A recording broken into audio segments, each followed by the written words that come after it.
যারা সম্ভাব্য সাক্ষী, যারা বাদী পক্ষ, তাদেরকে অনেককেই টার্গেট কিলিংয়ের মাধ্যমে হত্যা করা হচ্ছে বলে আমরা জানতে পারছি। সম্ভাব্য কোনো সাক্ষীকে টার্গেট কিলিং করা, তাদেরকে সামাজিকভাবে হেয় করা, তাদের নিরাপত্তা দিতে যদি আমাদের আইন শৃঙ্খলা রক্ষাকারী বাহিনী ব্যর্থ হয়, তাদের বিরুদ্ধে কিন্তু আমরা অ্যাকশনে যাব। প্রত্যেকটা সাক্ষীর নিরাপত্তা নিশ্চিত করা রাষ্ট্রের প্রত্যেকটা বাহিনীর দায়িত্ব। আমরা যদি সব অপরাধীকে আন্তর্জাতিক অপরাধ ট্রাইব্যুনালে নিয়ে আসি, তার সংখ্যা হবে হাজার হাজার, যেটা এই মুহূর্তে প্র্যাগম্যাটিক না, প্র্যাকটিক্যাল না। আমরা যদি হাজার হাজার আসামিকে আমাদের আওতাভুক্ত করি, তাহলে মূলত যাদের নেতৃত্বে এই গণহত্যা এবং মানবতা বিরোধী অপরাধ হয়েছে তাদের বিচার কার্য বিঘ্নিত হবে। হাজার হাজার মানুষের বিচারের তদন্তের ক্ষমতা আমাদের মাত্র 20 জন প্রসিকিউটর বা 17 জন ইনভেস্টিগেশন অফিসার, 10 জন প্রসিকিউটরের পক্ষে এবং একটা কোর্টের পক্ষে এইটা করা সম্ভব নয়। সে কারণে আমরা বলেছি যে আমরা প্রায়োরিটাইজ করেছি যে যারা সবচাইতে বড় হোতা, যিনি নিউক্লিয়াস এবং তার সাথে যারা ছিলেন, তাদেরটা আগে আসবে, বাকিদেরটা ক্রমান্বয়ে আনতে হবে। তা না হলে আপনি বিচার করতেই পারবেন না।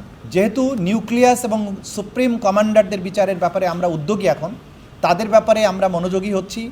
দেশের বিভিন্ন স্থানে মামলায় যে সমস্ত অপরাধীরা গ্রেপ্তার হয়েছে তাদের তদন্ত সেখানে চলতে থাকবে।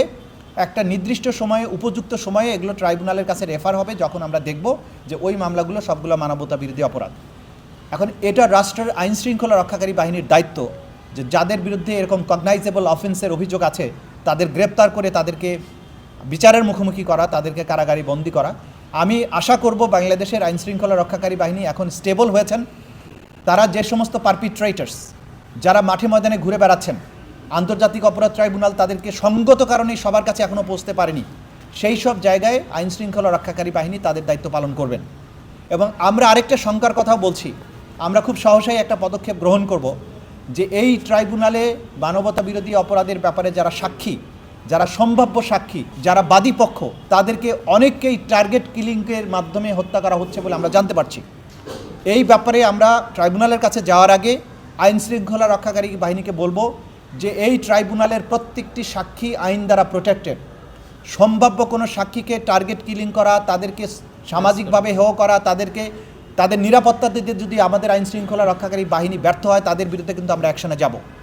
আমরা ক্লিয়ার মেসেজ দিচ্ছি, যারা এই জুলাই আগস্টের গণহত্যা সহ মানবতা বিরোধী অপরাধের সাক্ষী, প্রত্যেকটা সাক্ষীর নিরাপত্তা নিশ্চিত করা রাষ্ট্রের প্রত্যেকটা বাহিনীর দায়িত্ব, গোয়েন্দা সংস্থা সহ।